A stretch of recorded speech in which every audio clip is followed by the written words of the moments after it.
Doctor Ambedkar जितना party बनाकर काम नहीं किया, उससे ज्यादा बगैर पार्टी बना के काम किया। ये नहीं दिखता।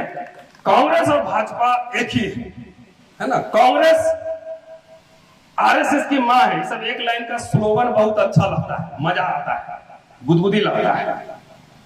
मैं सवाल पूछता हूं उल्टा कि गांधी और गोलवलकर एक ही है क्या? गांधी और सावरकर एक ही है?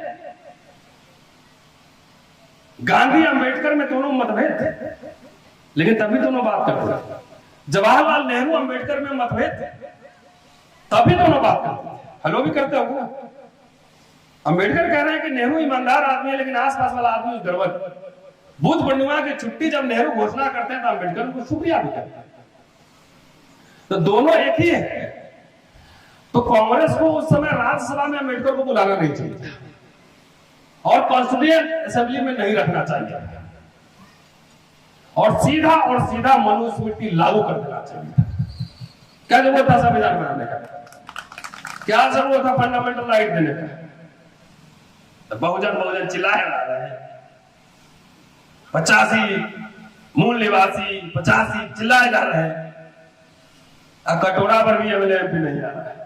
राष्ट्रीय पार्टी से क्षेत्रीय पार्टी में आ गए। इसके जिम्मेदार आप हैं, मैं हूं या आप लोग? कौन जिम्मेदार है? कौन जिम्मेदार है? इसके लिए नेतृत्व जिम्मेदार होता है।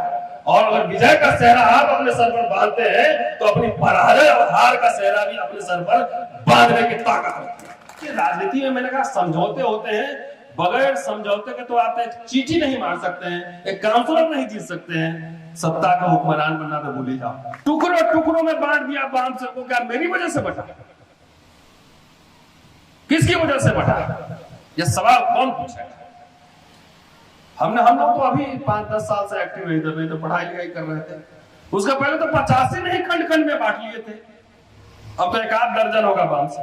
अगर जगजीवन राम नहीं होते तो जितने पीएसयूज में या रेलवे में और पोस्ट ऑफिस में जितनी लाखों लाख नौकरियां आपको मिली, हमारे समाज को मिली, क्या मिलती?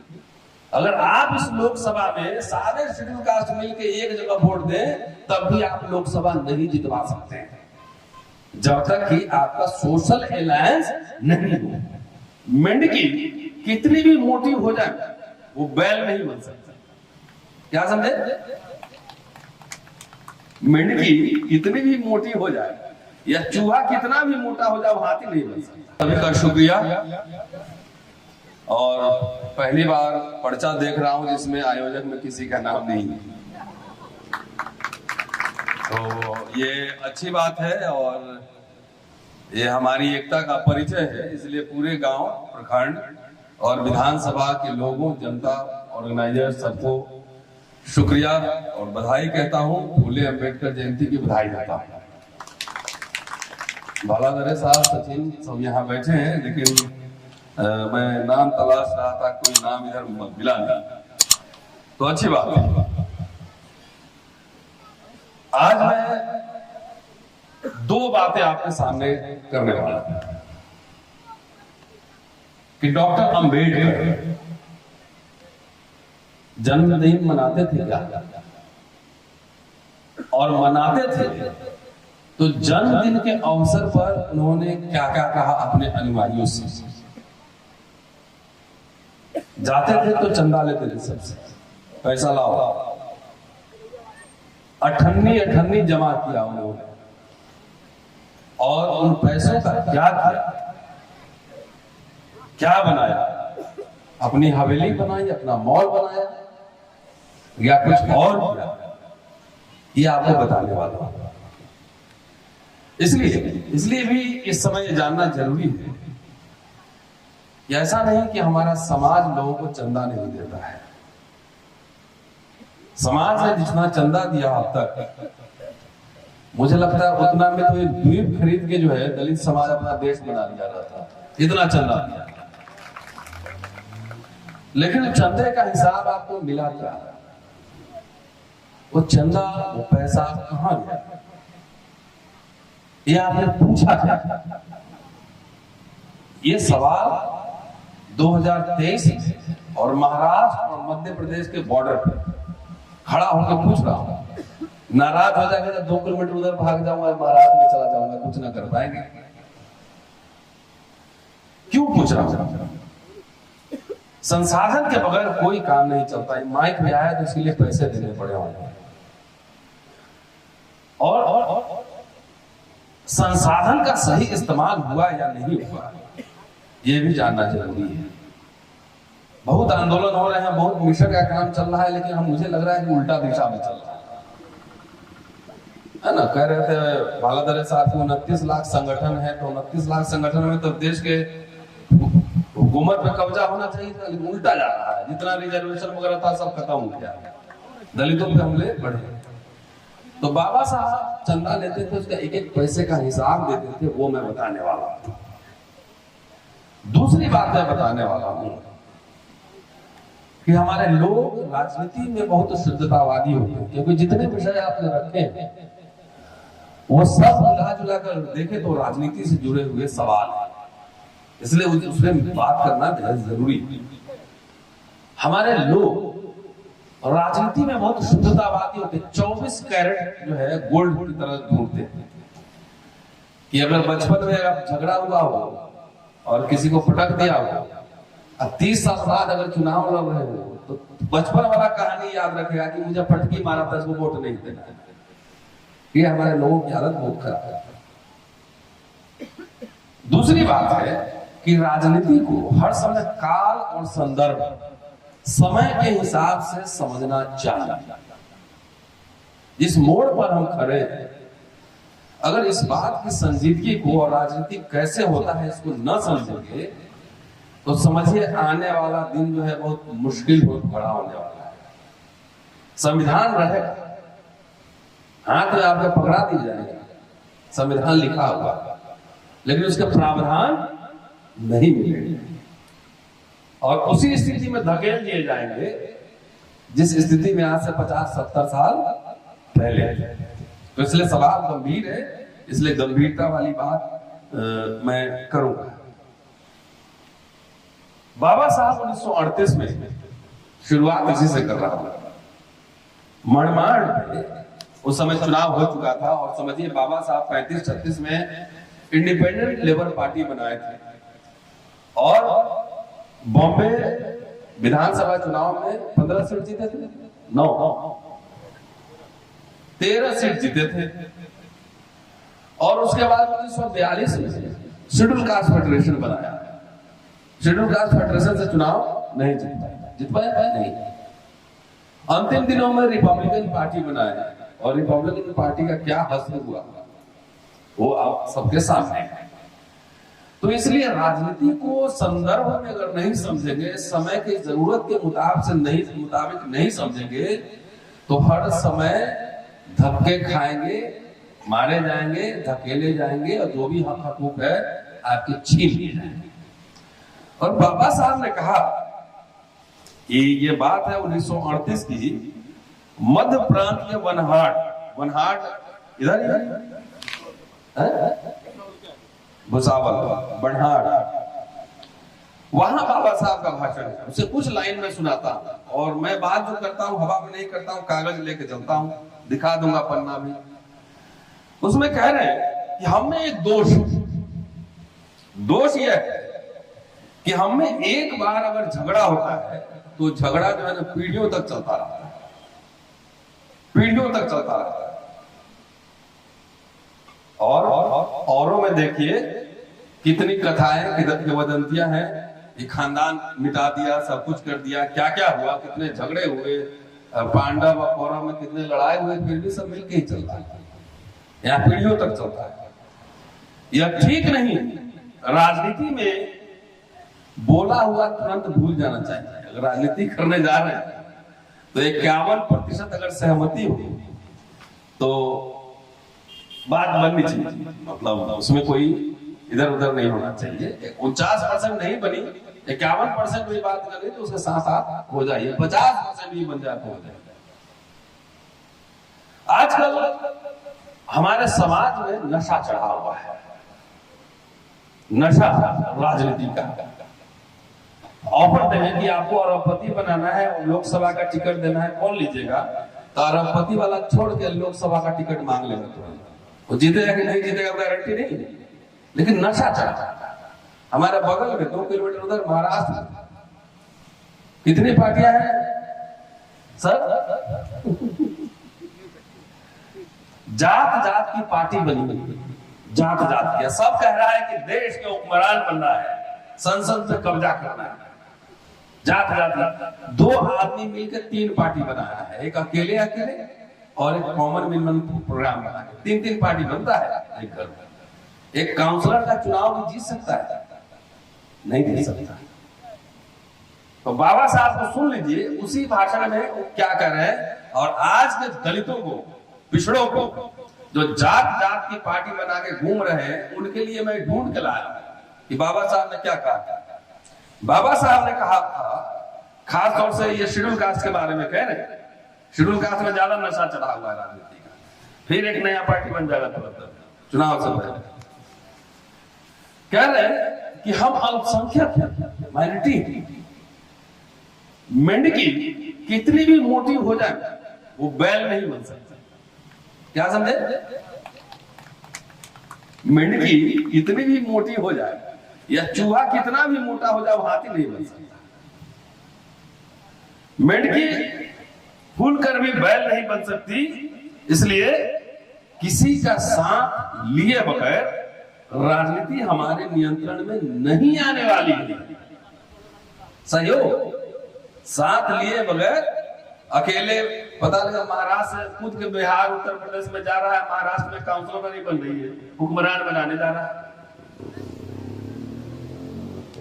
कि पुराने आंदोलन केवल हम तक ही सीमित हुआ करते थे, खाली शेड्यूल कास्ट को लेकर सीमित हो। आज की राजनीति बहुमत से चलने वाली है, क्योंकि चुनाव आ गया है।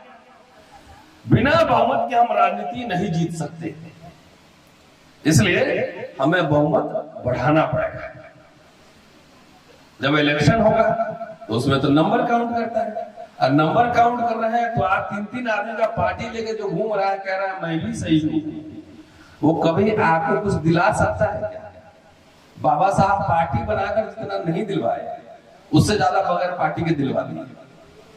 सोचिएगा गौर से, पार्टी बनाकर जितना काम नहीं किए, उससे कहीं ज्यादा काम वो बगैर पार्टी के किए हैं। ये बात लोगों के समझ में नहीं। खाली एक शीर्षक सबके दिमाग में घुसा हुआ है कि बाबा साहब ने कहा था कि इस देश का हमें शासनकर्ता जमात बनना है, इतना ही बस। ये टाइटल है, शीर्षक है किताब का, भाषण। उसके अंदर 10 पेज और है, ये नहीं जानेंगे उस भाषण में क्या लिखा हुआ, कैसे बनना है ये नहीं जानेंगे। लेकिन शासन करती जमात खाली रटा हुआ, जैसे 10वीं के 12वीं के एग्जाम में वो कुंजी पढ़ के जाते हैं रट के, उसी तरह रटा। कैसे बनना है नहीं। सारा शेड्यूल कास्ट इस देश का है, एक ही जगह वोट दे तब भी नहीं जीत सकते हैं चुनाव। ये तो स्थिति है। मैं सही कह रहा हूं गलत कह रहा हूं? सही गलत कह रहा हूं? अगर आप इस लोकसभा में सारे शेड्यूल कास्ट मिलकर एक जगह वोट दें, तब भी आप लोकसभा नहीं जितवा सकते हैं, जब तक कि आपका सोशल अलायंस नहीं हो, जब तक सामाजिक गठजोड़ नहीं होगा पिछड़ों के साथ, आदिवासियों के साथ, तब तक आप कोई चुनाव नहीं जीत सकते हैं। जितना जल्दी हो इसको आप दिमाग में बैठा लें, उतना बेहतर होगा। बहुत भाषणबाज आएंगे, भाषण देंगे, चंदा लेंगे, चले जाएंगे, बचना चाहिए। मुझे लोग कहते हैं कि आप संगठन क्यों नहीं बनाते? तो अभी 29 लाख संगठन की बात कर ही दी है हमने। पहले आप फैसला कर लो। अभी 10 साल पहले घूम घूम के तैयारी करूंगा, पहले लोगों को तैयार करूंगा। मेरी नजर अभी नौजवानों पर है। जब तुम लोग से कुछ नहीं होगा तो 10 साल बाद मैं संगठन लेकर आऊंगा और तुम लोग ऐसे दाएं बाएं तैयारी भली मिल जाए। तो ये बात है, ये बात मैं कहता हूं तो बहुत सारे जो पॉलिटिकल लोगों को उसको खराब लगता है, लेकिन बात यही है। बाद में ऊपर भाषण देगा, पीछे पता लगा किसी से समझौता पहले से किए हुए। हो सकता है आरएसएस से भी समझौता कर लिया हो, बीजेपी से भी कर लिया हो, सबसे कर लिया हो, और भाषण खूब लंबा चौड़ा दे रहा है। तो जितना हवा में भाषण देने लोग आए, उससे पूछना कि हमारे रोजी रोटी का सवाल बताओ, हमारे आरक्षण का सवाल बताओ, हमारे स्वाभिमान का, हमारे आत्मसम्मान का, हमारी सुरक्षा का, हमारे स्वास्थ्य के मुद्दे पर बोलो। इस पे नहीं बोलेगा, मैं यकीन के साथ कह रहा हूं, इस पे नहीं बोलेगा। तो सीधे बोलेगा कि सब पूरा पार्लियामेंट के गुंबद पे जब हम चले जाएंगे 272 सांसद जीत लेंगे तब इसका जवाब देंगे। न राधा का नौमन होगा तेल, न राधा नाचेगी। बाबा साहब एक ही बार सब ले लिए थे, क्योंकि आजादी, अधिकार, सम्मान सब किस्तों में मिलता है, धीरे धीरे मिलता है। इसको जो है समझना है, एक रात में ओवरनाइट नहीं मिलने वाला। और भारत का समाज में तो और ये बात सही है, क्योंकि यहाँ जात के ऊपर जात, जात के ऊपर जात। तो इसको कैसे तोड़ना है, इसके लिए क्या बौद्धिक तैयारी करनी है, कितने बच्चों को पढ़ाना लिखाना है, कैसे समझदार बनाना है, इसकी होमवर्क करने की जरूरत है। इसलिए मेरी तबीयत ठीक नहीं, लेकिन तब भी मैं सोचा कि मैं चलता हूं और आप लोग से बातचीत करता हूं। पहली भाषण उनका जो मिला मुझे, मैं पढ़ता रहता हूं ना, तलाशता रहता हूं कि अपने जन्मदिन पे बाबा साहब क्या बोले होंगे।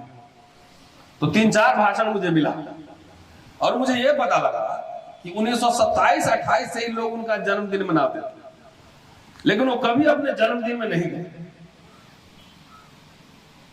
वो गए 1942 में पहली बार गए।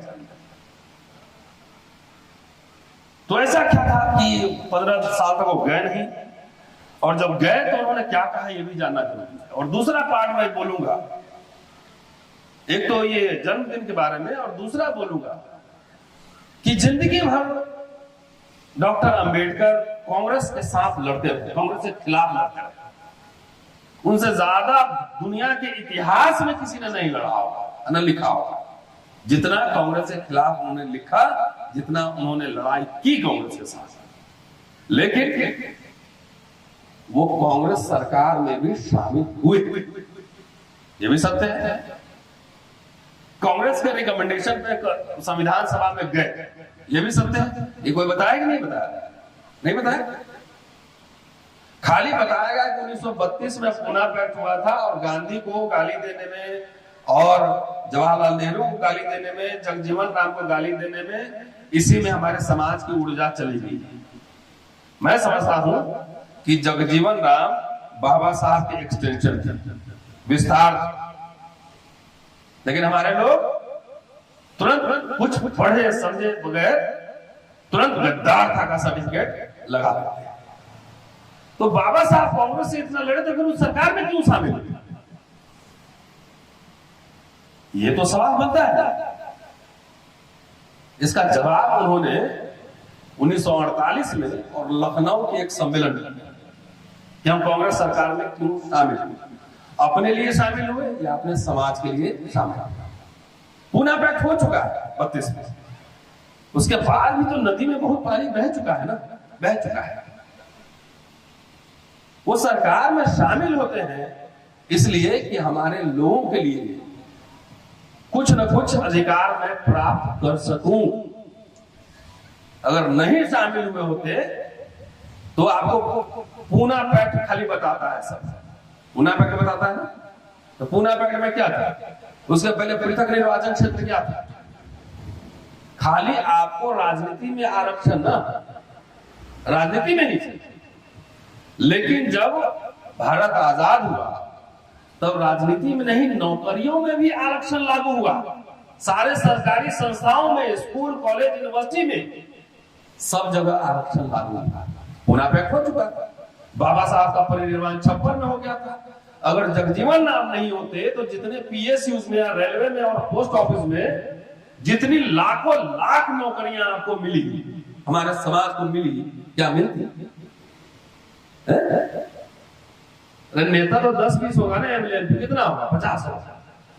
लेकिन नौकरियां तो लाखों लाख में मिली ना। पीएसयूज बने, बैंक का नेशनलाइजेशन हुआ, पब्लिक सेक्टर यूनिट, भेल, आईओसी सब बना, सब में आरक्षण लागू हुआ। तो लाखों की संख्या में नौकरियां मिली, हजारों करोड़ रुपए सैलरी आए, तो बढ़िया बढ़िया शर्ट खरीद के पहन के घूम रहे हैं। इसको सोचने की जरूरत है। उसी रिजीम में, उसी बाबा साहब के एफर्ट्स की वजह से इसीलिए कांग्रेस रिजीम में वो शामिल हुए कि हम कुछ नहीं कर, हर समय कहते हैं इसमें लिखे हुए कि हर समय लड़ने के लिए लड़ते रहना यह ठीक रणनीति नहीं है, हर समय लड़ता ही रहो यह ठीक रणनीति नहीं है। राजनीति में समझौते करने होते और मैंने समझौता किया, मैं मंत्रिमंडल में शामिल हुआ इसलिए कि अपने लोगों के अधिकार सुरक्षित कर सकता। नहीं तो 70 साल में जो एक बड़ा मिडिल क्लास बना, थोड़ा चेहरे में थोड़ा सा चमक आई, 70 साल में जो हुआ यही मिला। उसके पहले कुछ नहीं था। सॉरी, वो बीजेपी वाला कहता है, आरएसएस वाला कि 70 साल में क्या हुआ। कुछ हमारे दलित भाई भी कहते हैं कि 70 साल में क्या हुआ। तो हम 70 साल में बहुत कुछ नहीं हुआ, फिर भी कुछ हुआ। एक मिडिल क्लास में मजदूर का बेटा भी कलेक्टर बन सकता है, यह संभव हुआ। मजदूर का बेटा भी इंजीनियर बन सकता है, यह संभव हुआ। एक मजदूर का बच्चा भी प्रोफेसर बन सकता है, यह संभव नहीं हुआ 70 साल में।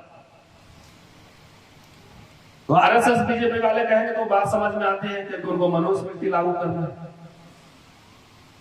तो उनके लिए कुछ नहीं हुआ। और हम लोग भी कहें कि 70 साल में कुछ नहीं हुआ, तो इसका मतलब हमारा बुद्धि भ्रष्ट हो गया, बुद्धि भ्रष्ट हो गया। बहुत नारा, बुद्धि वाला नारा हमारा नेता लोग देता है ना, बहुत अच्छा लगता है। अरे सबका एक संदर्भ होता है। काशीराम जिस समय बोल रहे थे उस समय आरएसएस बीजेपी स्ट्रॉन्ग नहीं था, उस समय पावर में कांग्रेस थी तो उसके खिलाफ लड़ रहे थे। बाबा साहब के जमाने में कोई था ही नहीं, कांग्रेस ही था सत्ता में, तो जाहिर है उसी से लड़ते। लेकिन अभी भी आपको लग रहा है कि कांग्रेस से ही लड़ना है, तब इसका मतलब सॉफ्टवेयर में यहां दिक्कत है। 70 साल में जो मिला पिछले 8 साल से सब छीना जा रहा है। छीना जा रहा है, नहीं छीना जा रहा है, नहीं छीना जा रहा है ना। कोट टाई उतरवा देगा, खेत में भेज देगा काम करने के लिए, पेट वेट जो निकला है सब ठीक हो जाएगा।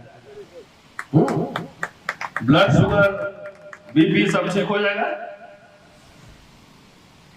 तो फिर नेचर के साथ रहिए, नेचुरल तरीके से खेत में जाइए और रोटी या प्याज खाइए।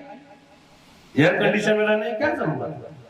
तो ये पूरा छीन रहा है, तब भी हमारा कुछ भाषणबाज लोग आएगा आपके पास और वही पुराना गाना गाएगा, वही पुराना गाना गाएगा।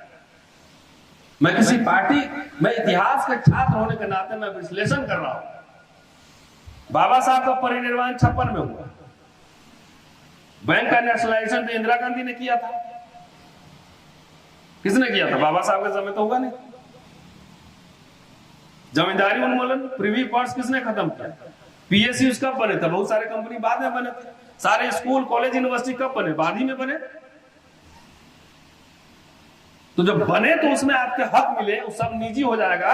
तो वहां पर सिर्फ झाड़ू लगाने के लिए और खेत में खुरपी चलाने के लिए ये सरकार रखेगी, तब आपको समझ में आएगा कि 70 साल में कुछ नहीं हुआ है। शत्रु को पहचानिए, नहीं पहचानेंगे धोखा खाएंगे। एक विकल्प बाबा साहब ने कोशिश की, नहीं चला। आरबीआई कितने खंड में टूटा सामने है, मुझे कहने की जरूरत नहीं है। मैं इंडिपेंडेंट रिसर्चर हूं, मैं इतिहास का छात्र हूं, इतिहास का प्रोफेसर हूं। मैं क्या करूंगा, विश्लेषण करूंगा, और मैं मेरा अकेले बोलना भी उतना मायने रखता है, उससे कहीं ज्यादा मायने रखता है जितना संगठन बना के भाषण पूरा 2-2 घंटों से ज्यादा मायने रखता है मेरा वक्तव्य। बाबा साहब ने कोशिश की, नहीं विकल्प तैयार हुआ। काशीराम जी ने कोशिश की। मध्य प्रदेश में एक बड़ा विकल्प, एक फोर्स तैयार हुआ। बांध से बनाई उन्होंने, DS4 बनाया, बसपा बनाई। जिस समय एक विकल्प था, लग रहा था कुछ विकल्प पेश होगा, लेकिन वो विकल्प आज है उसी तरीके से है। तो सोचिए, टुकड़ों में बांट दिया बांध से। क्या मेरी वजह से बटा? किसकी वजह से बटा? ये सवाल कौन पूछेगा? हम लोग तो अभी 5-10 साल से एक्टिव है इधर, तो पढ़ाई लिखाई कर रहे थे। उसका पहले तो 85 नहीं खंड खंड में बांट लिए थे, अब तो एक आध दर्जन होगा बांध से। वो जिम्मेदार कौन है? आप हैं जिम्मेदार, मैं हूं कि इन नेताओं की व्यक्तिगत लालच, स्वार्थ और व्यक्तिगत महत्वाकांक्षा, इसकी वजह से पूरे समाज के भविष्य को गर्त में धकेल दिया है। कर्मचारियों का संगठन है, अपनी नौकरी बचा पाया? जितना निजीकरण हो रहा है, ठेके में जा रहा है नौकरी, अपनी नौकरी तो बचा नहीं पा रहे हो। हाँ? अपनी एक रिसर्चर पैदा नहीं कर पा रहे हो, इसलिए ये कहना पड़ता है, अब तो आपके बीच में जाके कहना पड़ता है कि किसी को अपना समर्थन, मत समर्थन और चंदा दीजिए तो उससे सवाल पूछिए कि तुमने किया क्या किया किया किया किया किया। ये सवाल इसलिए कह रहा हूं ना, मुझे क्या दिक्कत है, मैं दिल्ली में रहता हूं, 2 लाख रुपए तनख्वाह, हर शनिचर इतवार आपके बीच क्यों आता? ये मुझे लगता है कि वो जिम्मेदारी जो बाबा साहब काशीराम की जिम्मेदारी, अगर हम लोग इस समय नहीं बोले, हम लोग हस्तक्षेप नहीं किए, तो 40 साल से मैं राजनीति नहीं कर रहा सर। जो कर रहे हैं उनको कटघरे में खड़ा होना है कि 40 साल में तुमने उस विरासत को कितना बचाया, कितना आगे बढ़ाया, समाज तुम्हारे हाथ में सुरक्षित है या नहीं है, ये आपको बताना होगा। ठीक है ना? नहीं सही है तो ताली बजाओ।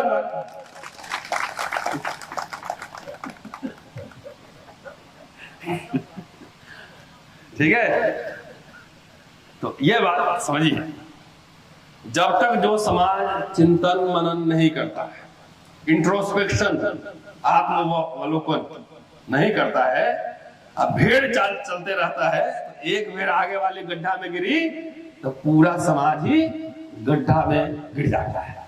इसलिए व्यक्ति को वीर पूजा नहीं करना चाहिए, भक्ति नहीं करना चाहिए। यहाँ के नेताजी बैठे हुए 21वीं सदी के नेताजी, पैंट शर्ट वाले, ठीक है, हमें चाहिए जींस शर्ट वाले नेताजी, बढ़िया, सफेद कुर्ता पजामा वाला बहुत देखिए। थोड़ा 21वीं सदी का मॉडर्न नेता रहना चाहिए। नए लड़के आएंगे, गॉगल्स वॉगल्स लगा के आएंगे, टी शर्ट वगैरह पहन के आएंगे, थोड़ा अच्छा स्मार्ट दिखना चाहिए। हर समय सफेद जूता, सफेद पैंट, सफेद कुर्ता पहन के जो एकदम लग रहा है कि अब कुछ और होने वाला है, तो थोड़ा डाइवर्स दिखना चाहिए ना सब लोग। दोस्तों 1942 में जो अपने बर्थडे में गए, 50वां जयंती, गोल्डन जुबली, उन्होंने सबसे पहला लाइन जो कहा, कह रहे हैं कि मैं अपने जन्मदिन पर कोई समारोह नहीं चाहता। बाबा साहब अकेले थे ना, वो संगठन बनाने से लेके प्रिंटिंग प्रेस और अखबार निकालना, लड़ाई करना, सब करना अकेले करते थे। वो संसाधन नहीं था। 1 लाख रुपया इकट्ठा करना में 14 साल लगा। आज तो मैं ही कह दूंगा कि जरा यहाँ चंदा डाल दीजिए, 1-2 लाख रुपया तो ऐसे डाल देगा लोग यार। अगर कहते हो, सोचिए 1 लाख जमा करने के लिए 14 बरस लगा, वो जमाना वो भी। इसलिए मैंने पहले कहा कि समाज ने लोगों को सहयोग किया है, लेकिन जिन हाथ में गया वो क्या किए मैं नहीं जानता। जिस समय की बात कर रहे हैं उस समय भारत सत्ता का ट्रांसफर होने वाला था अंग्रेज से भारतीयों में। उन्होंने कहा कि हमारे साथ अंग्रेजों ने धोखा किया है और आपको तैयार रहना पड़ेगा कि अगली बार अगर धोखा हुआ तो हमें आंदोलन के लिए तैयार रहना है। ये आंदोलन कैसा होगा, कार्रवाई कैसी होगी, संवैधानिक या असंवैधानिक, हिंसात्मक या अहिंसात्मक, मैं कह नहीं सकता। आज ये भाषण दे दे कोई, मैं तो अपना कागज लेके चलता हूं कि पुलिस पकड़ेगा तो बोलेंगे भारत सरकार ने छापा है, इसी वजह से बोल रहा हूं। कह रहे हैं कि संविधान सभा जिस तरह माहौल चल रहा है, बनी दोबारा आपको जगह नहीं मिलेगा, क्योंकि भारत पाकिस्तान बढ़ जाएगा, इधर उधर गए आपको कुछ मिला ही नहीं। उस समय आप क्या करेंगे? बोला ऑफिस में बैठकर बम बनाना पड़ेगा। ये बाबा साहब कहते हैं कि बम बनाना पड़ेगा। हाँ, इसमें कोई कंफ्यूजन नहीं होना चाहिए, बम ही कह रहा हूं मैं। और किसी से भी बेहतर हैंड ग्रेनेड हम लोग चला सकते हैं। ये बाबा साहब राज बोलते थे, पकड़ के जेल में चल दिया रहता पुलिस। ये कह रहे हैं कि जब मैंने सार्वजनिक जीवन की शुरुआत की तो मैं समझता था कि अच्छा हो या बुरा, हम तो हिंदू समाज के अंगी 1920 के दशक की बात कर रहे हैं, हिंदू समाज के अंगी हैं। लंबे समय तक सोचता रहा कि हिंदू समाज को उसकी बुराइयों से मुक्त करके, है ना, समानता के आधार पर दलित वर्ग को उसमें हम शामिल करने। इसलिए हमने चावदार आंदोलन चलाया, हमने काला राम मंदिर आंदोलन चलाया, इसलिए हमने मनुस्मृति चलाई और दलितों को जनेऊ धारण भी करवाया। लग रहा था कि हम हिंदू हैं, और आज से तुलना कर लीजिए कि आप अगर हिंदू हैं तो कितना हिंदू हैं, आप तुलना कीजिए। मैं कुछ नहीं कहूंगा, घोड़ी पे चढ़ सकते हैं, पानी पी सकते हैं, मंदिर जा सकते हैं, समानता के अधिकार पर रह सकते हैं, तो कितना और नहीं रह सकते तो क्यों, ये सवाल पूछा जाना चाहिए। लेकिन मेरे अनुभव ने मुझे बढ़िया सिखाया, और आज की तारीख में मैं पूरी तरह इस बात से आश्वस्त हूं कि दलित वर्गों के लिए हिंदुओं के बीच समानता जैसी कोई बात नहीं हो सकती, क्योंकि हिंदुत्व की बुनियाद भी असमानता पर टिकी है। ठीक है, अब आज आप कल्पना कर लीजिए, अगर समानता मिल गई है तो अच्छी बात, नहीं मिली है तो सवाल तो पूछ ही लीजिए कम से कम कि अगर हम हिंदू हैं तो कौन से वाले हिंदू, ये भी बता दो। आगे कह रहे हैं कि उचित समय पर हम बताएंगे कि हमें क्या करना है, लेकिन इतना तय है कि हिंदू हम रहेंगे। 42 में कह रहे हैं। फिर कहते हैं वीर पूजा नहीं करना चाहिए। आजकल हमारे नेता लोग अपने जन्मदिन पर खूब फूल माला खुद ही लेते हैं, पैसा भी इकट्ठा करते हैं। बाबा साहब बोले वीर पूजा नहीं करनी चाहिए, अवतार के सिद्धांत में विश्वास नहीं करनी चाहिए। मैं अपने जन्मदिन का हमेशा विरोधी रहा कि अवतार के सिद्धांत लेके हम दुख हो रहा है, दुख कष्ट भोग रहे हैं, तो किसी का अवतार होगा और अवतार आके मुझे जो है दुख से निवारण करेगा, इस चक्कर में आप नहीं पड़िए। इसी ने हिंदू धर्म का बेड़ा गर्क किया है, इसलिए इससे बचिए। और अंतिम में कह रहे हैं इस भाषण में कि यदि हिंदू लोग, कांग्रेस को भी हिंदू पार्टी समझते, हिंदू लोग अगर दलितों की उसकी सुरक्षा की गारंटी देते हैं तो हम उनसे भी ज्यादा हम इस लड़ाई को लड़ सकते हैं और उनसे कंधा में कंधा मिलाकर लड़ सकते हैं, अन्यथा कोई समझौता नहीं होगा। ये कह रहे हैं 42 में, लेकिन 48 में सरकार भी शामिल हो। तो बाबा साहब की बात को एक बार लीजिए कि वो जो बोल दिए तो वही सत्य है, वो नहीं है। बाबा साहब राजनीति में बहुत व्यवहारिक पोजीशन लेते थे, इसको प्रैग्मेटिज्म बोलते हैं, और अमेरिका में उनका गुरु थी जॉन डेवी, उनसे उन्होंने सीखा। एक बात इसलिए कहते हैं कि राजनीति में बोला हुआ तुरंत भूल जाना चाहिए, अगला क्या होगा इस पे बहस करनी चाहिए। तो बाबा साहब को भगवान नहीं बनाना है, पहली बात बना दिए, खेल खत्म। जैसे भगवान बनाए आप हो गए भक्त, और भक्त के आंख में हर समय रहता है पट्टी। क्या समझे, क्या रहता है? ताली बजाओ नहीं यार, एक बार इससे बोलना, हम कथा थोड़ी वाचन कर रहे हैं हम कथा थोड़ी थोड़ा इधर उधर से, हाँ एक्टिव रहना चाहिए ना, एक्टिव। वो जाइए कथा वाचक क्या हो, आजकल बागेश्वर बाबा उधर, वहां सब ऐसे बैठा रहता है। अरे यहाँ एनर्जेटिक लोगों की सभा है, बीच बीच में ताली बजाते रहो। चलिए अब आता हूं बहुत महत्वपूर्ण सवाल कि बाबा साहब चंदा लेते थे, और 1952 का एक भाषण है, बर्थडे के अवसर पर उनका एक कार्यक्रम हुआ, और उसमें जो बात कह रहे हैं वो दिलचस्प है, इसलिए ये आप लोग को सचेत करने आए हैं पैसा बचाइए और छोटा छोटा बच्चा सब है सबको अंग्रेजी में पढ़ाइए, हाई फाई ऑक्सफोर्ड कैम्ब्रिज पढ़ाइए, ज्यादा जरूरी है उसको पढ़ाना। कह रहे हैं कि 14 साल 1938 में मैंने इमारत फंड के लिए चंदा लेना शुरू किया, लेकिन हम वायसराय के सिटी काउंसिल में चले गए तो इसलिए टाइम नहीं मिला।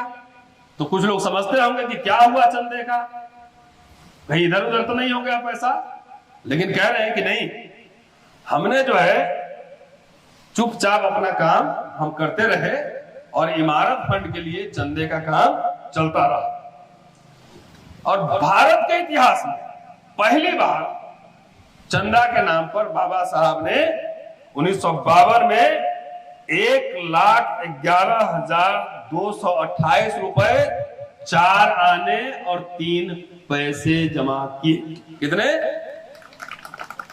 1,11,228 रुपए। तुम लोग नोट्स बना लेना, एग्जाम आएगा।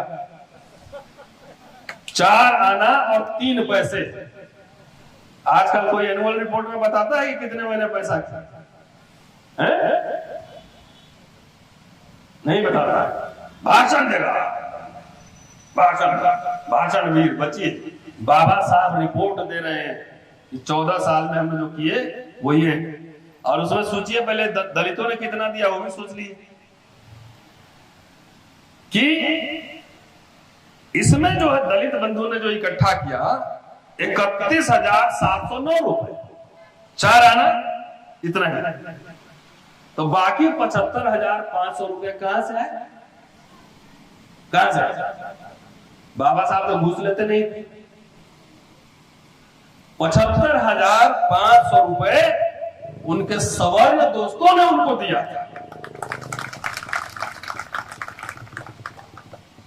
अरे सारे सवर्ण खराब थोड़ी होंगे, 5% ठीक भी तो होंगे। जो ठीक होंगे तो उनको साथ में लाइए। नहीं कि सबको गाली देते चलेंगे, सबको यूरोसिया भेजते चलेंगे। क्या कहां भेजना? अपना तो घर है नहीं रहने के लिए ठीक से। अंबानी की तरह अपना भी घर बना लेते तो अच्छा लगता। मुझे तो अच्छा लगता है, कम से कम चलो हमारा आदमी तो कितना फ्रॉड हुआ, अडानी बन जाते, अच्छा लगता। वो तो बने नहीं, चिंदी चोरी टाइप से लाख 2 लाख 10 करोड़ 5 करोड़ में फंसे रहते हो यार। तो हिसाब बाबा साहब दे रहे हैं। इसलिए मैं कहता हूं ना कि हर समाज एकांगी समाज नहीं होता है।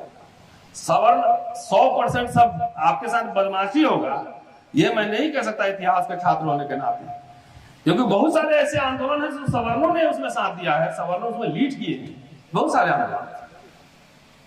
अगर 10% लोग भी हमारे साथ है तो हमारा सिंपैथाइजर है ना, कम से कम मेरे साथ तो खड़ा है। तो बाबा साहब इसलिए एग्जाम्पल दिया है, 75,500 रुपए उनके सवर्ण मित्रों ने। और आजकल कुछ लोग ब्राह्मण को खाली विदेश भेजने में टाइम खर्चा कर रहा है। जो भी 2-4 ब्राह्मण जो है थोड़ा सा रहा होगा लिबरल, थोड़ा सा सिंपैथेटिक रहा होगा, वो भी गुस्सा के उधर ही चला गया है? वो गुस्सा के वो भी उधर भाग गया कि देखो हम लोग तो विदेश भेज रहा है। उस समय थोड़ी सोचेगा कि कौन कोई किस तरह का ब्राह्मण है, खाली जनेऊ देख के हमको भेज देगा। कैसे भेजेगा ये नहीं बताएगा। पाकिस्तान से बात करना पड़ेगा, अफगानिस्तान से बात करना पड़ेगा, ये सब नहीं बात। तो इसलिए आपको आगाह करने आया कि समाज में जब रहते तो समाज के ताने बाने अलग तरीके के होते हैं। आप ही के जात के सब आपके मित्र हैं क्या? नहीं। घर घर में भाई भाई में जमीन के लिए, पेट्रोल पंप के लिए और गैस एजेंसी के लिए झगड़ा है कि नहीं है? तो आपको कॉमन दोस्त तलाशने होंगे। और ये इसीलिए राजनीति में मैंने कहा समझौते होते हैं, बगैर समझौते के तो आप एक चींटी नहीं मार सकते हैं, एक काउंसलर नहीं जीत सकते हैं, सत्ता का हुक्मरान बनना तो भूल ही जाओ। इसलिए आंख खोलिए। अमेरिका में जो ब्लैक लोग थे उन्होंने पार्टी बना के कुछ नहीं किया, बिना पार्टी के ही ले लिया अपना हिस्सा। और जब ले लिया, पहले स्पोर्ट्समैन बना, उद्योगपति बना, पैसा वाला बना, तो बाद में अपना राष्ट्रपति भी बनवा लिया। नहीं बनवाया? ओबामा साहब बने और यहां सब चिल्ला रहा है पार्टी के पार्टी खड़ा है, पार्टी के पार्टी। और सोशल जस्टिस मिनिस्ट्री के अलावा मिलता ही नहीं, कभी कभी जो फाइनेंस मिनिस्ट्री भी नहीं मिला, अब प्रधानमंत्री बन रहा है। ये रास्ता बता रहा हूं अनुभव से और पढ़ के बता रहा हूं कि जिस समाज में उसका एक मध्यम वर्ग, मिडिल क्लास, सोचने समझने वाला चिंतक क्लास, पैसे वाला क्लास, उद्योगपति, बिजनेसमैन, और अरबपति नहीं, सब नहीं बन सकता ना अरबपति, कुछ तो बनना चाहिए। सारे वाइस चांसलर नहीं बन सकते सब लोग, ब्राह्मण में सारे वाइस चांसलर है, ठाकुर में सारे वाइस चांसलर है, तो सब तो बन नहीं सकते। तो दलित में भी सब नहीं बनेंगे तब, लेकिन कुछ तो बने। तो आपको राष्ट्रपति बना सकता है, लेकिन प्रोफेसर और वाइस चांसलर नहीं बनाएगा। सोचो क्यों? मेरी बात समझ रहे? प्रोफेसर नहीं बनाएगा, राष्ट्रपति बना सकता है। ये खेला है, लीला यही है।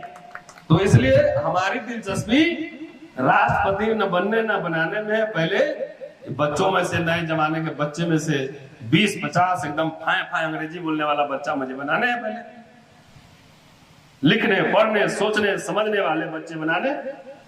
जब ऐसे बच्चे बन जाएंगे, इतनी छोटी बच्चियां सब हैं, ये सब अंग्रेजी बोलेगी टाइम टाइम पूरा, ऑक्सफोर्ड कैम्ब्रिज में पढ़ के आएगी, 2-3 जनरेशन लगेगा, तो राष्ट्रपति ही बना लेंगे, प्रधानमंत्री ही बना लेंगे।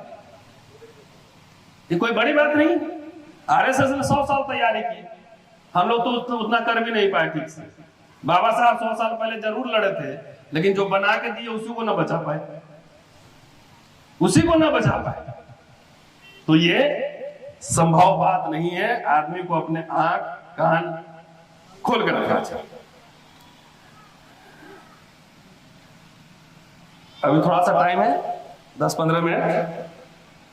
पूरा एक एक पैसे का हिसाब दे रहे हैं कि 36,535 रुपए हमने जगह खरीदा, जमीन, इमारत बनवाने की, और प्रेस बनवाने के लिए 35,000 रुपए खर्च किए।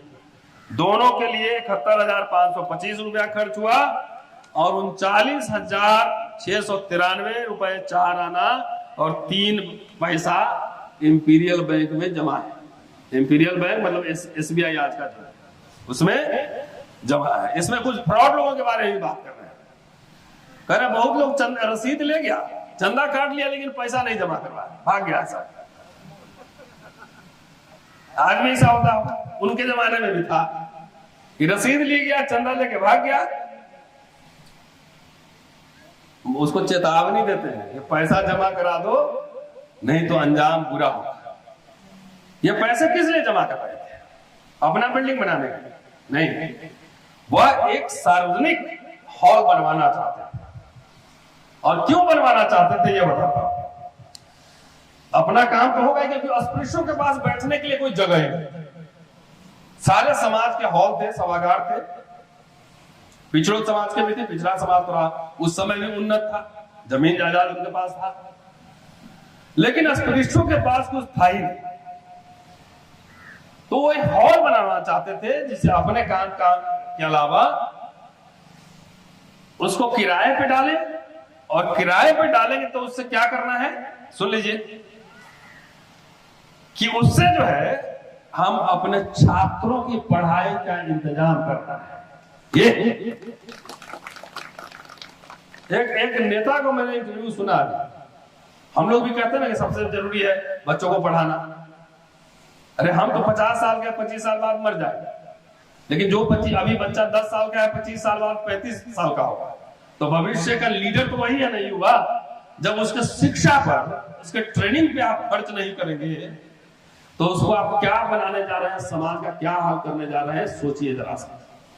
तो नेता कह रहा था कि पढ़ाना ओढ़ाना हमारी जिम्मेदारी नहीं है, ये सरकार की जिम्मेदारी है। वाह, तो बाबा साहब ने पीपल्स एजुकेशन सोसाइटी क्यों खोला?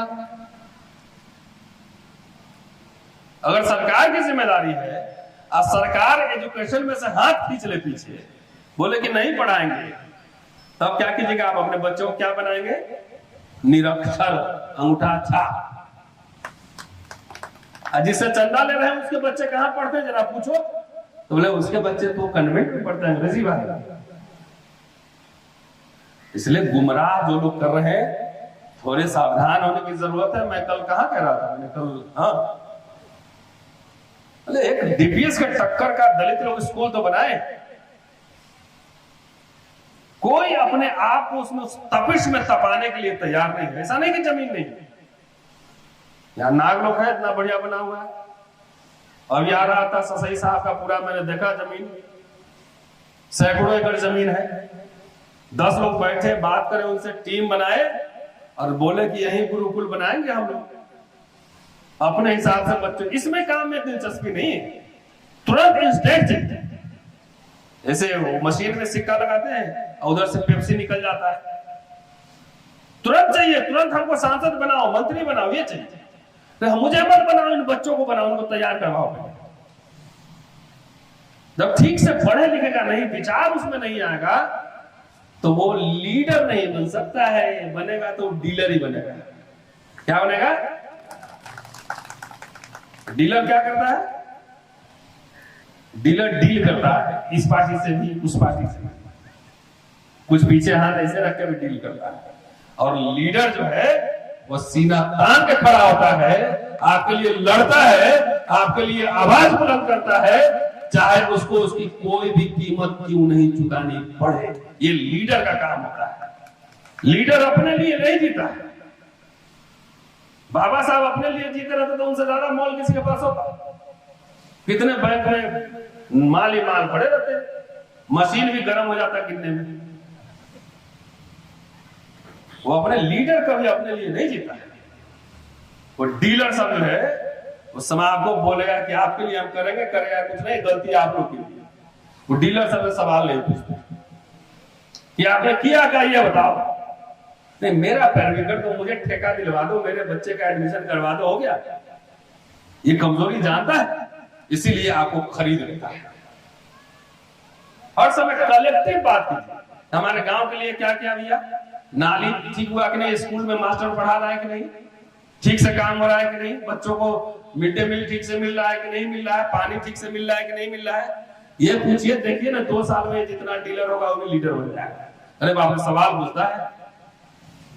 कुमली गांव में सवाल पूछते हैं लोग, तो डर के मारे हेरा फेरी नहीं करेगा। ये सवाल पूछने की आदत डालनी है। कह रहे हैं कि 25 साल तक आप कांग्रेस से लड़े और आपने फिर कांग्रेस क्यों, कांग्रेस मंत्रिमंडल में शामिल क्यों? अभी तो मैं व्यक्तिगत रूप से कह रहा हूं और मुझे हर सभा में कह देता हूं कि तीसरा विकल्प हमारे पास अभी है। इसमें कोई कंफ्यूजन नहीं पाना चाहिए और मुझे व्यक्तिगत रूप से नहीं है कंफ्यूजन। तीसरा विकल्प देश में नहीं दिख रहा है। दलितों की कोई ऐसी पार्टी नहीं है जो वर्तमान सत्ता को चुनौती दे सके। आप है तो मुझे बताइए, मैं उसको 50,000 चंदा भी दूंगा। है 4 बार उत्तर प्रदेश की सरकार आई तो कैसी बन पाई, आप बताइए कैसी बन पाई? वही बता रहा हूं ना, सुन लीजिए। तो 4 बार आई तो फिर और भी आना चाहिए। एक पे क्यों अटक गई फिर विधानसभा में? ये इसका सवाल का जवाब देंगे। मध्य प्रदेश में इतनी बड़ी ताकतवर पार्टी थी, कहा राष्ट्रीय पार्टी से क्षेत्रीय पार्टी में आ गए। इसके जिम्मेदार आप हैं, मैं हूं या आप लोग? कौन जिम्मेदार है? कौन जिम्मेदार है? इसके नेतृत्व जिम्मेदार होता है। और अगर विजय का सेहरा आप अपने सर पर बांधते हैं तो अपनी पराजय और हार का सेहरा भी अपने सर पर बांधने की ताकत होती है। घर बैठे बैठे राजनीति होता है। हम आपसे ना वोट लेते हैं ना चंदा लेते हैं, और तभी हर वीकेंड पे आपके बीच इसलिए जाते हैं कि भारत पर से भक्ति का पट्टी हटाइए। हुक्मरान बनते बनते जमीन खींच ली गई चादर नीचे से और सब कुछ चला गया, कुछ पता ही नहीं। आप तो रिटायर किए, जितना रिटायर हो रहा उतना भर्ती हो रही। कितना विधानसभा में यहाँ सदस्य है मध्य प्रदेश में? कितना कितने टोटल? शेड्यूल कास्ट से कितने? 19 90 है SC। 90 ही आदमी तुम यहाँ पे विधायक बन सकते हो, लेकिन नौकरियां जो है लाखों लोग कर सकते हो। नौकरी आपकी बचाने के लिए कोई नेता सड़क पर आता है। विश्वविद्यालय में आपकी नौकरियां खत्म की जा रही थी। भारत बंद आह्वान हम लोगों ने किया था, अपने जेब से लोग हम लोगों ने खर्च किए थे, नेता की आवाज नहीं निकल रही थी। 2 अप्रैल भारत बंद हुआ SC ST एक्टिविटी, सबसे ज्यादा मध्य प्रदेश में हमारे साथी शहीद हुए। कौन नेता सड़क पर उतरा था? बताओ। खाली वोट चाहिए, दूंगा वोट। विकल्प तैयार करो और राजनीति में बगैर आंदोलन किए हुए, बगैर सड़कों पे उतरे हुए, एयर कंडीशन में बैठ के रसमलाई खा के कभी नेता नहीं बन सकता। अपना कवच खुद खोलो। मुद्दों पर आपको स्टैंड लेना पड़ता है। निजीकरण पे कोई है? आवाज निजीकरण हो रहा है, लूट मची है इस देश में। कौन नेता निकल रहा है सड़क पर? बताओ इसके खिलाफ। किसानों का आंदोलन हुआ, ट्विटर और फेसबुक से राजनीति होती है। कितने लोग इसमें ट्विटर पे जो देखेगा ट्विटर? कांशीराम जी साइकिल लेकर भारत घूमे थे। विकल्प बनने के लिए रेस में होना पड़ता है। मैं चाहता हूं कि आप रेस में आए, मैं चाहता हूं, हम चाहते हैं रेस में आए, रफ्तार पकड़े। लेकिन शत्रु अगर 100 की स्पीड से चल रहा है तो कम से कम आप 95 के आसपास तो रहिए। जीरो पे बैठे रहिएगा, कहिएगा कि हम विकल्प पेश कर रहे हैं। हमारे कांशीराम जी के बाद जो है ना, दलित सबको एसी में रहने का आदत बहुत हो गया है। और यकीन मानिए, एयर कंडीशन में मैं भी रहता हूं। एयर कंडीशन में रहना बुरी बात नहीं, लेकिन खून के उबाल और आपके विचारों में ठंडापन आ जाना, यह बुरी बात है। हमने आप लोगों से चंदा लिया है क्या? मेरा तो एक प्रोफेसर, हम कुछ नहीं बोलेंगे तो चलेगा ना? आपका वोट लिया ना चंदा लिया? क्यों? ना चंदा लिया आपसे ना आपका वोट लिया। मैं नौकरी करता हूं, मैं बैठ कर अपना आर्टिकल लिखूं, किताब, मुझे तो आर्टिकल लिखना चाहिए था, किताब लिखना चाहिए था। हम क्यों आपके बीच में आ रहे हैं, देश भर में बोलने जा रहे हैं? क्योंकि जिनको ये काम करना चाहिए था, सब घर में बैठा हुआ है। इसलिए हम लोग को निकलना पड़ता है। और जो बाहर घूम रहा है चुटभैया नेता लोग, वो सब गलत रास्ता पे ले जा रहा है। अरे वो 90 सांसद और विधायक तो रहना ही, वो कहां जा रहा है? हमारी दिलचस्पी बच्चों के भविष्य को लेकर है। जो सरकारी स्कूल कॉलेज सब बर्बाद हो रहे हैं, सरकारी नौकरियां खत्म हो रही हैं, उससे बात कौन करेगा? ये मेरा काम है बात करना। इस पर आंदोलन करना किसका काम है? आप बताइए। नेता कोई काम करता नजर आता है? इलेक्शन के 6 महीना पहले, 3 महीना पहले अवतार होगा ऐसे, उसी के खिलाफ बाबा साहब बोले थे। इसलिए मैंने, मेरी व्यक्तिगत राय है, मैंने व्यक्तिगत कहा है, किसी पार्टी पे मैंने नहीं कमेंट किया है। अगर बोलिएगा तो दिन भर बहस करने के लिए तैयार। कांशीराम जी का 11 वॉल्यूम किताब मैंने 11 क्लास से मंगवा लिया, 11 वॉल्यूम मंगवाया, और दिन भर पढ़ के बहस करने के लिए तैयार है। मैंने कहा, पहले ही कहा कि राजनीति संभावनाओं के बीच समझौता है। ब्यूरोक्रेट होंगे तो आप कुछ नहीं कर पाएंगे, संभावित मित्रों से समझौता करना होता है।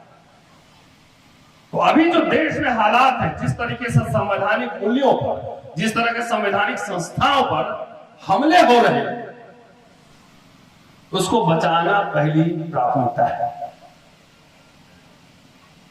तो तीसरा मोर्चा भी मुझे नहीं दिख रहा है। आपको दिख रहा है तो अच्छी बात है, मैं व्यक्तिगत राय कहने आया हूं। आपको दिख रहा है, करिए, कौन रोक रहा है? 2 पक्ष होंगे ना, एनडीए और यूपीए की लड़ाई होगी, लार्जली मुझे दिख रहा है। तो इसमें से तो 2 में से एक पक्ष आपको चुनना ही पड़ेगा ना। खटिया छाप लोटा छाप पार्टी लेके 2000-3000 वोट के काट के किसी को हरवा दिए, तो इसका मतलब किसी को आप मदद भी कर रहे हैं। इसलिए मैं ये भी कह रहा हूं ना कि देख लीजिए आमने सामने आपको शत्रु कौन दिख रहा है। बाबा साहब उसी में कह रहे हैं, पिछड़ों पे बात कह रहे हैं कि पिछड़े वर्ग के लोग अपने अलगाव के कारण दुखी रहे, उन्हें ऊंची जातियों से राजनीतिक शक्ति कब्जाने के लिए संयुक्त मोर्चा खोलना होगा। वयस्क मताधिकार से जनता के पास राजनीतिक शक्ति आई है, एक व्यक्ति एक वोट। और मेरी राय में यदि यूपी के अनुसूचित जाति और पिछड़े वर्ग के लोग हाथ मिला ले, क्या करें, पिछड़े वर्ग और अनुसूचित जाति के लोग हाथ मिला ले, तो वे विधानमंडल में अपने 50% सदस्य चुन सकते हैं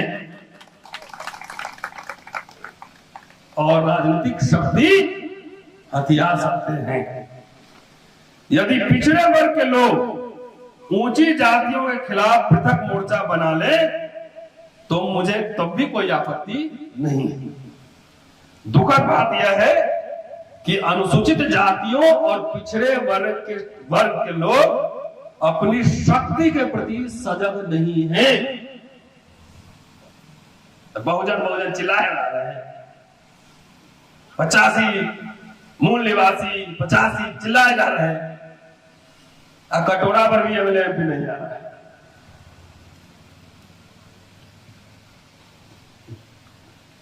कह रहे हैं कि अपने प्रति शक्ति के प्रति सजग नहीं है, उसकी वजह से ही ऊंची जातियों का प्रशासन में प्रभुत्व है।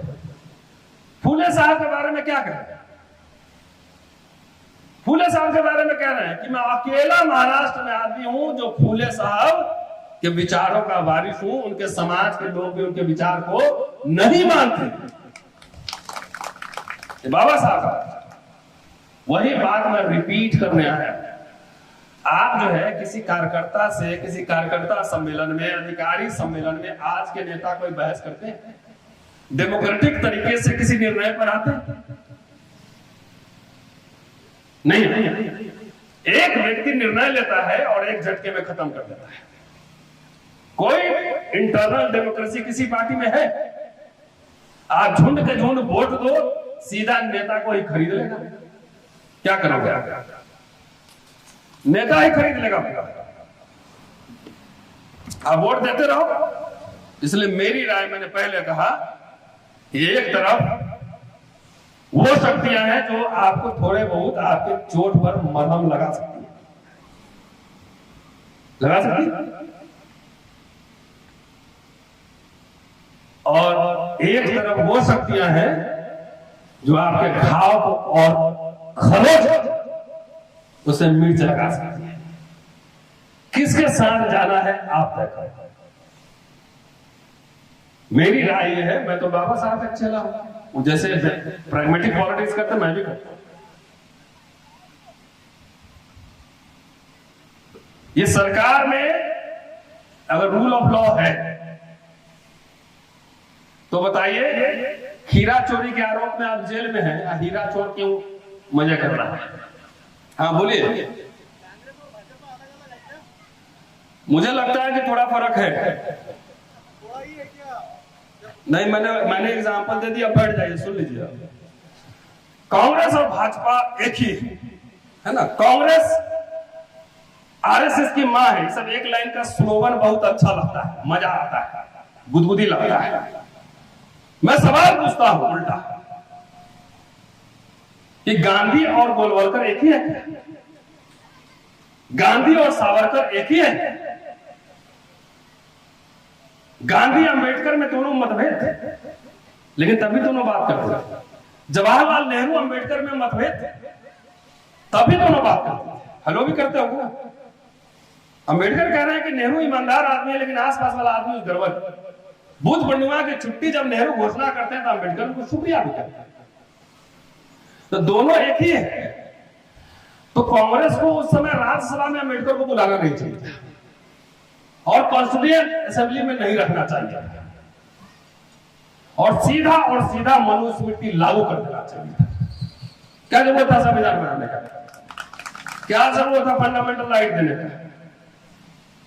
नहीं करना चाहिए। जब बाबा साहब का परिनिर्वाण हुआ तो कांग्रेस को बैंक का नेशनलाइजेशन नहीं करना चाहिए। उसके प्रधानमंत्री को हटा दिया पद से कांग्रेसियों ने, याद है आपको? इंदिरा गांधी को हटाया प्रधानमंत्री से नेशनलाइजेशन करने पर। क्यों करना? नहीं करना चाहिए था ना, प्राइवेट हाथ में रहता। तो सब बढ़िया रहता। यूनिवर्सिटी नहीं खोलना चाहिए कि जिसमें SC ST को भी पढ़ने का मौका दे। Jawahar Navodaya school, central school नहीं खोलना चाहिए थे, JNU नहीं खोलना चाहिए थे, क्योंकि उसमें SC ST पढ़ लेगा तो भ्रष्ट हो जाएगा।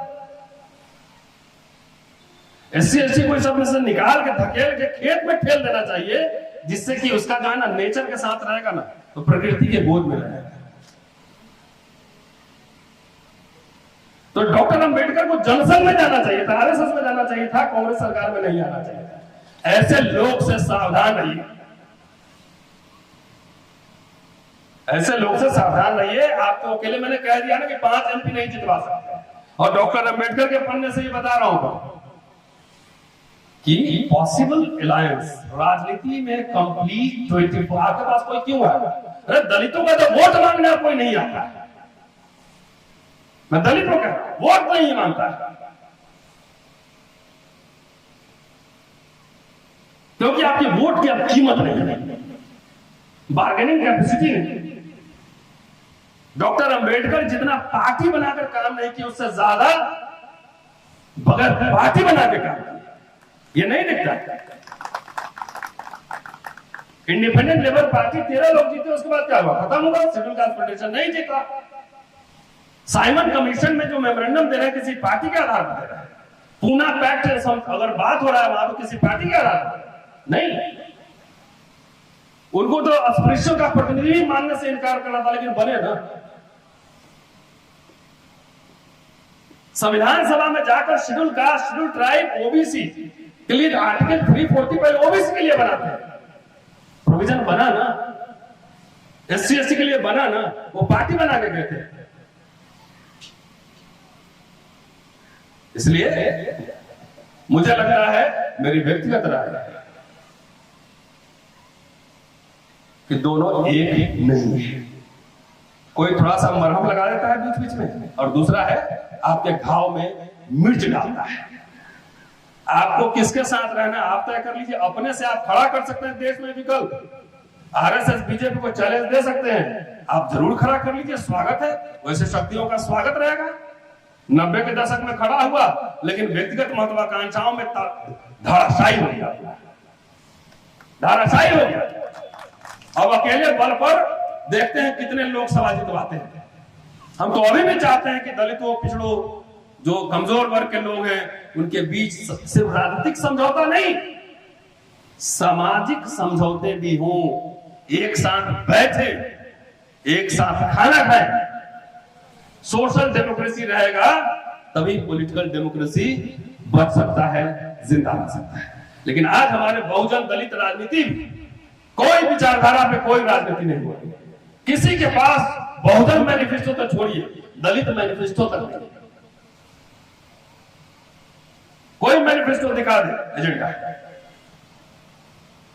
तो इसलिए बहुत मुश्किल दौर से गुजर रहे हैं। नेताओं का क्या होना है? समझौता कर लेगा वो थोड़ी चल जाना है। गिरफ्तार तो हमें होना है, गिरफ्तार तो हमें होना है, डंडे तो आपको खाने, हमें खाने। तो कम से कम अपनी पीठ बचाने के लिए भी अंतिम कोशिश तो करूं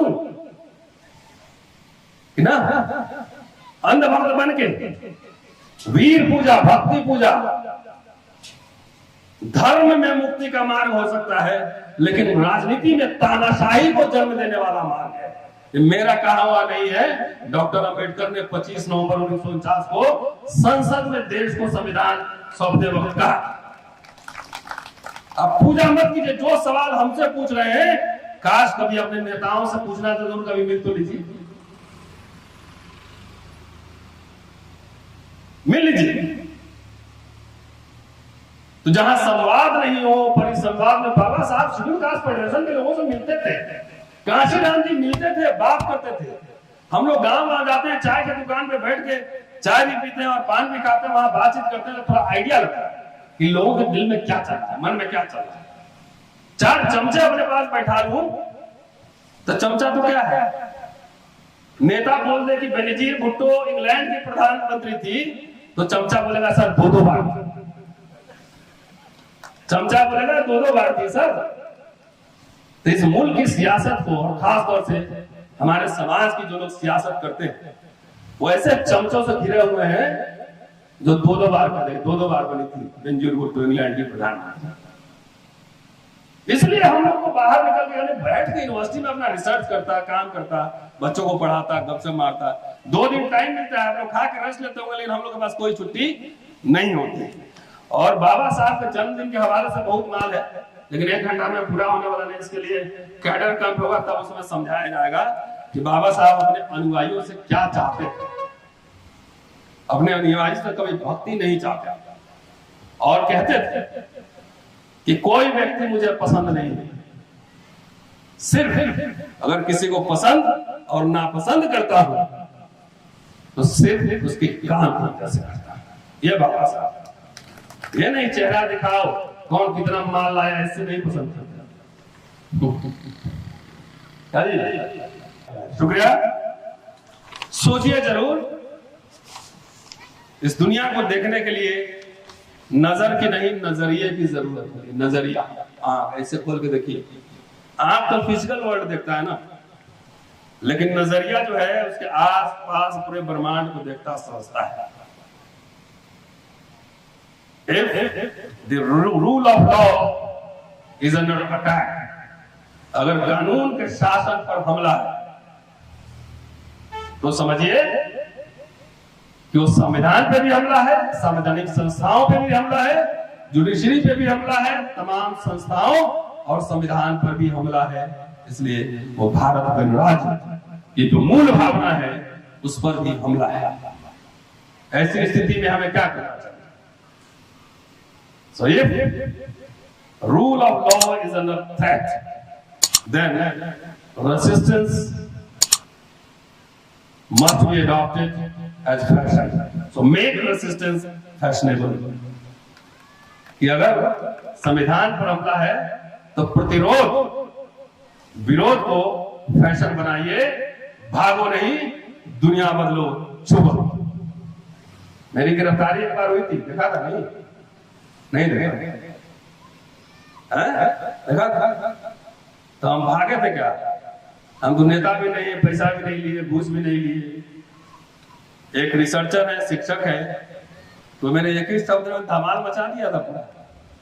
गिरफ्तारी हुई तो हम डरे थे, झुके थे। गिरफ्तारी तो नेता सबको देना चाहिए था।